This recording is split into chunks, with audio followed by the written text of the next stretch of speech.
the sun's out from the get-go today, which is nice. And what's going on today? I guess this was kind of interesting. There's been a lot of news recently of various cities trying to host certain events. For example, FIFA and all that. How about this one for, I guess, a drone event? Will this actually be popular enough for people to really want to grab it? It says call for bids to host the 2023 FAI World Drone Racing Championship. FAI members and other organizations and entities are being invited to bid to host the 2023 FAI World Drone Racing Championship. Interested organizations would work with their country's NAC to host this exciting event, which attracts global interest from a young audience. So what is their demographic pitch per se? It says, young, fast, exciting. Why become a host? A young, engaged, and tech-savvy audience is attracted by this on-trend sport. Pilots, mostly in their teens and 20s, wear head-mounted displays showing the live stream camera feed from the drones, which can be displayed for the audience on a large screen as well as being live streamed to a public across the globe.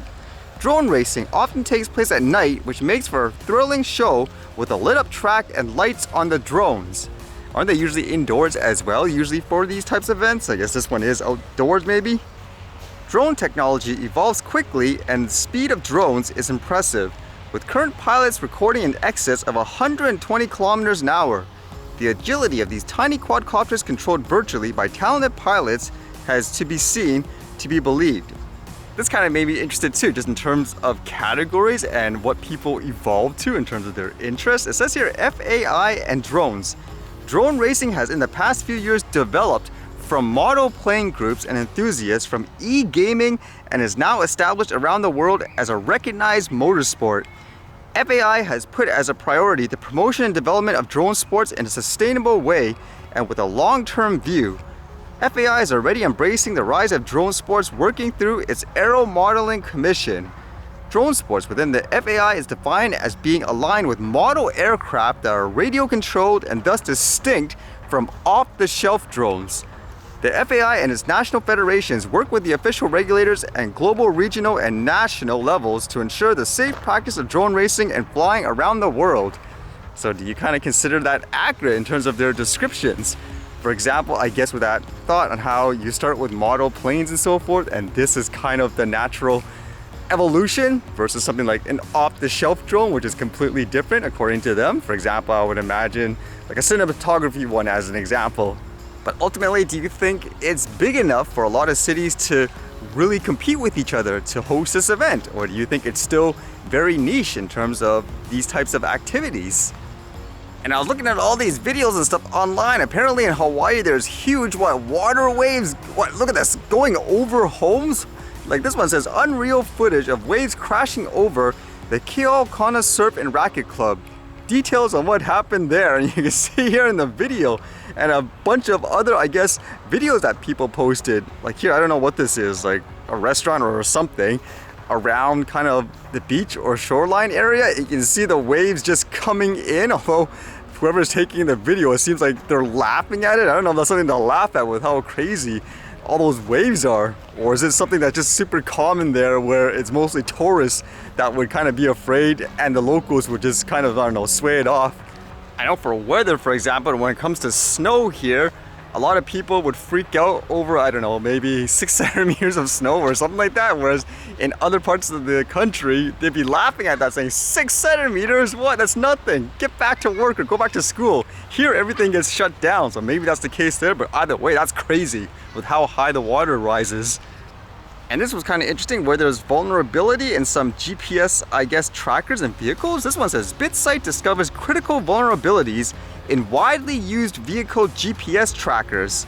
And what is the summary here? It says, BitSight has discovered 6 severe vulnerabilities in popular vehicle GPS trackers, potentially allowing hackers to track individuals without their knowledge, remotely disable fleets of corporate supply and emergency vehicles, abruptly stop civilian vehicles on dangerous highways, and more. There are believed to be 1.5 million MiCODUS devices across 169 countries in use today by individual consumers, government agencies, militaries, law enforcement, and corporations. That sounds really bad with how many different, I guess, companies and organizations use this. And according to this, it says repeated attempts by BitSight and the US Department of Homeland Security's Cybersecurity and Infrastructure Security Agency to share information with Shenzhen, China-based manufacturer MiCODUS were disregarded. BitSight and the CISA determined that these vulnerabilities required disclosure. And I guess a breakdown specifically of the vulnerabilities, it says the use of hard-coded credentials may allow an attacker to log into the web server, impersonate the users, and send SMS commands to the GPS tracker as if they were coming from the GPS owner's mobile number. Improper authentication allows a user to send some SMS commands to the GPS tracker without a password. A cross-site scripting vulnerability could allow an attacker to gain control by deceiving a user into making a request. The main web server has an authenticated insecure direct object references vulnerability on parameter device ID, which accepts arbitrary device IDs without further verification. And then it says the main web server has an authenticated IDOR vulnerability in post parameter device ID, which accepts arbitrary device IDs. This would be horrible if it's for an autonomous car, as an example. Can you imagine that? Someone just going in and changing all these parameters, can't get out of your car and so forth, starts driving to somewhere. But either way, I guess it's something to pay attention to if you use these devices and all that.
Alright, see you guys later.